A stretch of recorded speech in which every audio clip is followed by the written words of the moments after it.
With Seth Rollins addressing concerns with CM Punk and more, this is Wrestling Rambles. My name is John and you're watching the Wrestling Report. Before we move on, make sure you subscribe to Wrestling Rambles with notifications on and don't forget to like the video.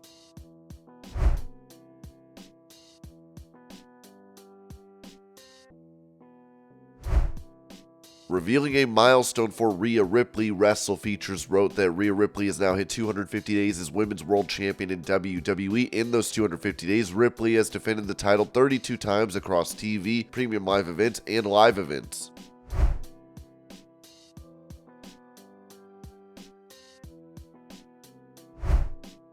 Touching on wanting to make a comeback to the commentary desk of AEW, Jim Ross noted on his Grilling JR podcast, "My goal is to get healthy and drinking was not working well with my meds, my diabetes medications. I'm taking a new one, so it was a conflict. It's a conflict of interest, so to speak, because I want to get healthier and these meds gotta work, and I was diluting their strength by drinking, so I hung it up. I haven't had any withdrawal. I haven't had any sleepless nights. I haven't cheated. I was tempted a couple nights ago, maybe it was Sunday, to go have a shot of Crown Royal, and I resisted the urge. I know that somewhere down the road, I'll have that shot of Crown Royal, but I'm gonna do things in moderation, not like a massive 400-pound King Kong Bundy or something. But this has put a whole lot of weight off me. I'm losing weight. I feel healthier. I hope to go back to work sooner than later, but I'm not sure what the doctor's gonna say. It's not up to me. I gotta get released to go back to work because of this wound. The diabetes, I can handle and treat that on the road. But anyway, the drinking was just something that I had to do to maximize the investment. And it is significant of all my medicines. So that's why I did it, and it's working out fine."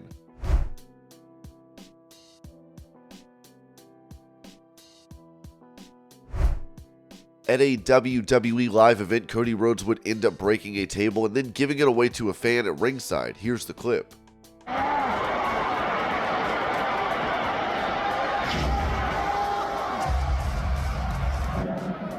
This is the part where production starts to freak out. This piece of the table here can't be used again. I think you should go home with somebody here.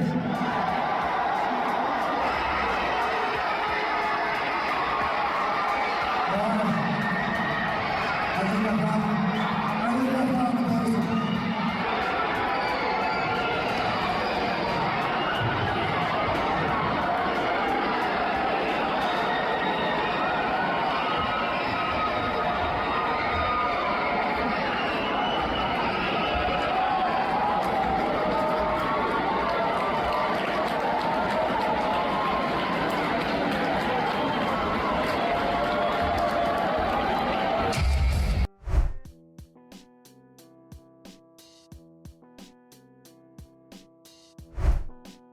As CM Punk made his presence felt on NXT Deadline last night, this was said regarding the planning behind it. As it was reported, CM Punk's appearance to start WWE NXT Deadline pay-per-view was something that was pitched at Friday Night SmackDown, PWInsider.com is told. Punk was immediately up for the appearance. We were told that Punk was not hidden backstage before his appearance and was available and friendly to the NXT talents backstage, many of whom he met for the first time tonight. The story that Punk missed his flight was simply a creative reason to explain his appearance and to set the ball rolling for fans to anticipate his appearance through social media engagement with Punk, Shawn Michaels, and Paul Levesque, postings on Instagram and Twitter.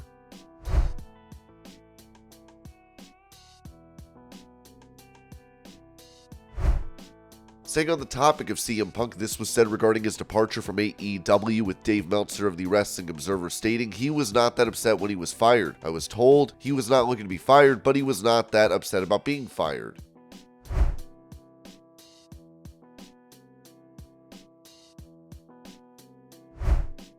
Explaining how WWE under new ownership is looking to retain their roster of talent, Dave Meltzer noted on Wrestling Observer Radio that there is a lot of movement in WWE right now as far as they don't want anyone leaving, and there's a lot of people being offered very big money that are, besides just Punk, there are a lot of people being offered very big money to stay. A lot of people thought that with Endeavor that nobody would get big contracts, and it's actually been different. And one of the things is, from an Endeavor standpoint, when you look at UFC, they're used to paying 17%, roughly 17% to talent, and in WWE, it's way less than 17%. If it was a legit 17%, then the average mid-level guy there would probably be making $2.5 million a year. That is not the case, so they're not. You've got people saying, oh, they're gonna nickel and dime you. And it's like, they're grossing more than $3 billion a year, and there are guys who are making a lot of money, and there are guys who are going to be making a lot of money. Ringside News added, it was also noted that WWE's willingness to sign talent to big contracts may also benefit AEW wrestlers who have contracts coming up, especially for those who have deals that are going to run up after AEW's 2024 television contract renewal period. After all, WWE is prepared to offer a lot of money to talent.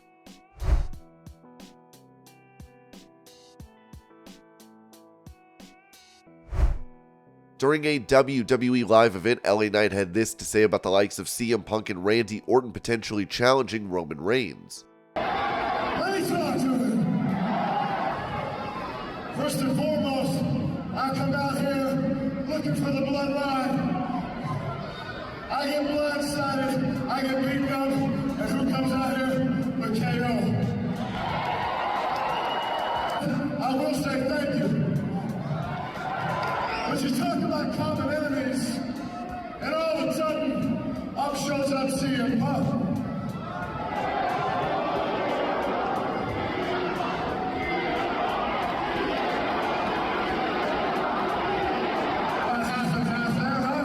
And then in shows Randy Orton. And all I hear is everybody gunning for Roman Reigns. And here's how it goes down. If Roman Reigns can find enough Tingle and his lawyers not going to show up. Yeah. He's got a lot of people looking for him, but guess what, boys? CM Punk, Randy Orton, everybody else, you got to get in line, because I ain't asking you, I'm telling you whose game this is, with everybody saying. Yeah.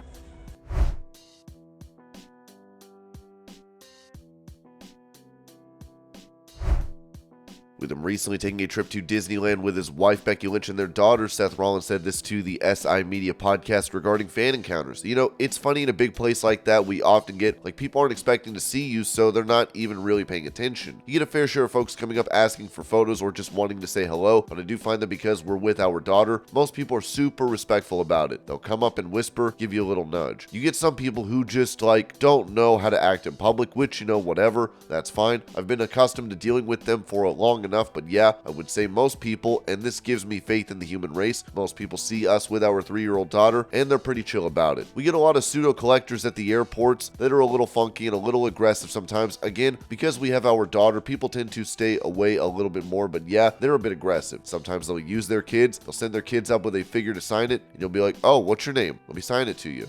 You can see them oh no. So that's not nice. That's not a nice thing, but I do find that that's not the rule. It's more the exception. So there's still faith in humanity to be had, man. Don't lose all hope just yet.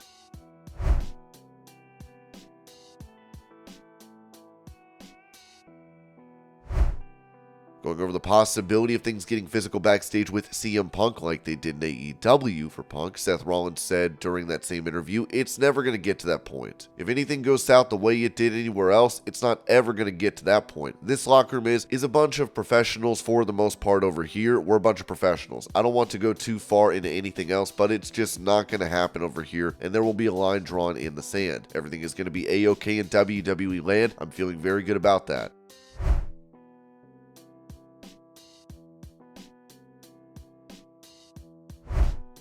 In the ring during a WWE live event, Seth Rollins was hit by fans with CM Punk chants as he had this to say regarding it.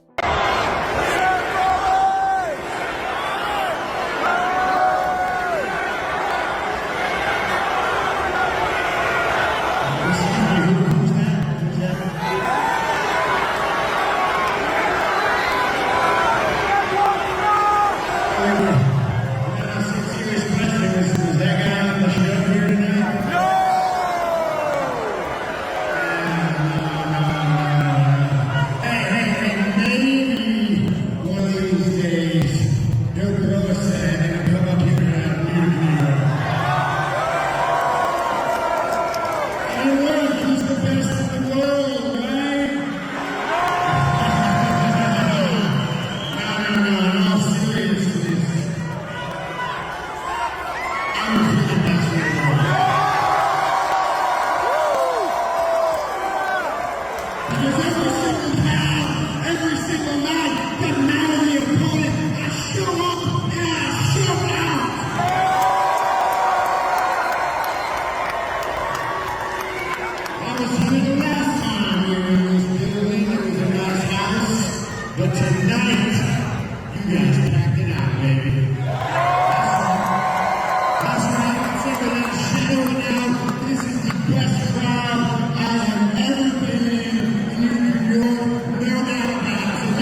And this was your Pro Wrestling News Update. I hope you're all having a great day. Thank you so much for watching, and I will see y'all later.